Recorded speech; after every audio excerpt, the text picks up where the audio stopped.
আসসালামু আলাইকুম। আপনারা থাম্বনেল দেখে হয়তো বুঝতে পেরেছেন আমরা কোন বিষয় নিয়ে আজকে কথা বলবো। Introduction to contract law chapter 1 এর। তো আমরা শুরু করি। কন্ট্রাক্ট অর্থ কি? কন্ট্রাক্ট অর্থ চুক্তি বা সংজ্ঞা।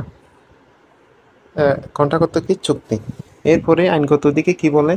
কন্ট্রাক্ট হলো এমন একটি সমঝোতা বা এগ্রিমেন্ট যা আইন দ্বারা বলবৎযোগ্য। এনফোর্সেবল বাই ল অর্থ কি? যা আইন দ্বারা বলবৎযোগ্য। তাহলে ইন্ডিয়া কন্ট্রাক্ট অ্যাক্ট 1872 অনুসারে কি বলেছেন? An agreement enforceable by law is a contract.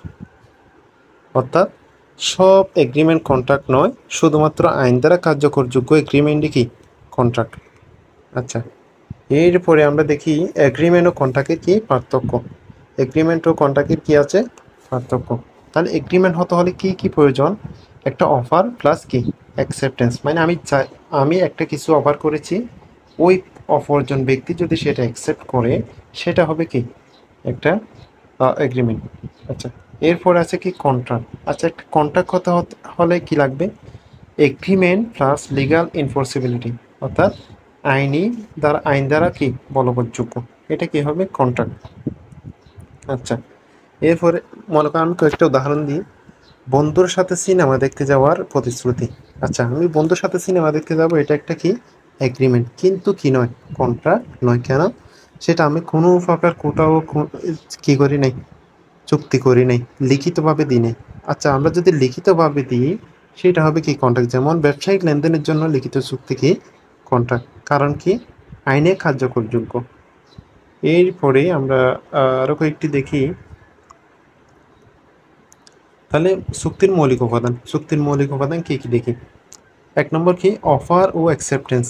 Offer আর অ্যাকসেপ্টেন্সে কি প্রস্তাব তা সঠিকভাবে গ্রহণ। লফুল কনসিডারেশন প্রতিদান বা বিনিময়, টাকা পণ্য সেবা ইত্যাদি যে কোনো কিছু হতে পারে, এটাই কি লফুল কনসিডারেশন। এরপরে কি ক্যাপাসিটি অফ পার্টিস, পক্ষগুলো প্রাপ্তবয়স্ক মানে 18 বছরের উপর হতে হবে, সুস্থ মস্তিষ্ক মানে পাগল হতে পারবে না, আইনগত অযোগ্য নয়। এরপরে প্রি কনসেন্ট। আচ্ছা, প্রি কনসেন্টটা কি? প্রি কনসেন্ট হচ্ছে জোরপূর্বক প্রতারণা, ভুল, অযাচিত প্রভাব ছাড়া সম্মতি।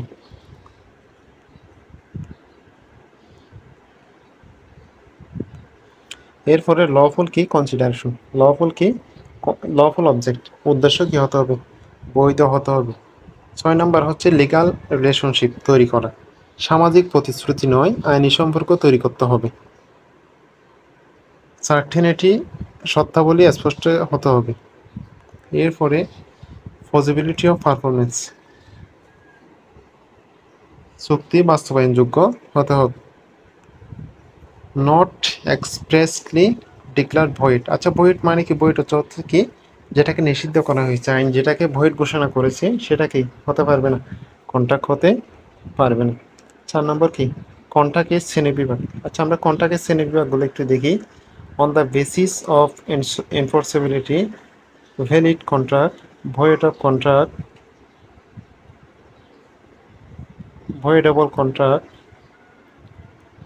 ইলেগাল কন্ট্রাক্ট, আর হচ্ছে কি আনএনফোর্সেবল কন্ট্রাক্ট। এগুলো কি আইনের শ্রেণীবিভাগ। এরপরে on the basis of information. On the basis of ইনফরমেশনে কি কি আছে? Express contract, implied contract, quasi contract. এই তিনটে হচ্ছে কি বেসিস ইনফরমেশন। আচ্ছা, এরপরে কি on the basis information on performance, executed contract, আর হচ্ছে কি এক্সিকিউটরি কন্ট্রাক্ট। এগুলো হচ্ছে কি বেসিস পারফরমেন্স। এরপরেই আছে importance of contract law. Contract লয়ের কী গুরুত্ব কোনগুলো? ব্যবসা বাণিজ্য লেনদেনের নিরাপত্তা নিশ্চিত করে, প্রতারণা জোরপূর্বক চুক্তি প্রতিরোধ করে, আইনগত প্রতিকার, রেমেডি অর্থ কি প্রতিকার দেয় যখন চুক্তি ভঙ্গ হয়, সমাজ অর্থনৈতিক শৃঙ্খলা আনে। এগুলো হচ্ছে কি ইম্পর্টেন্স অফ কন্ট্রাক্ট ল। সারসংক্ষেপ কি? সমাজ ও অর্থনৈতিক শৃঙ্খলা আনে। সারসংক্ষেপ হচ্ছে প্রথমত মূলত চুক্তির সংজ্ঞা, এগ্রিমেন্ট ও কন্ট্রাক্ট এর পার্থক্য, বৈধ চুক্তির উপাদান, চুক্তির প্রকারভেদ, এবং এর গুরুত্ব আলোচনা করা হয়। ধন্যবাদ সবাইকে। প্রথম ভিডিও আমার এটা, অনেক রকম ভুলভ্রান্তি হয়ে থাকতে পারে, সবাই ক্ষমার চোখে দেখবেন। আর যদি কোনো কিছু না বুঝে থাকেন তাহলে কমেন্ট করবেন, ইনশাল্লাহ আপনাদেরকে বুঝিয়ে দেওয়ার চেষ্টা করব। আজকে এ পর্যন্ত। ধারাবাহিকভাবে ক্লাসগুলো পেতে চাইলে সবাই সাবস্ক্রাইব করবেন, ফলো করবেন, পাশে থাকবেন ইনশাল্লাহ। এই আশা ব্যক্ত করি আজকে ক্লাস এখানে শেষ করছি। দেখা হচ্ছে পরের ক্লাসে। ধন্যবাদ সবাইকে।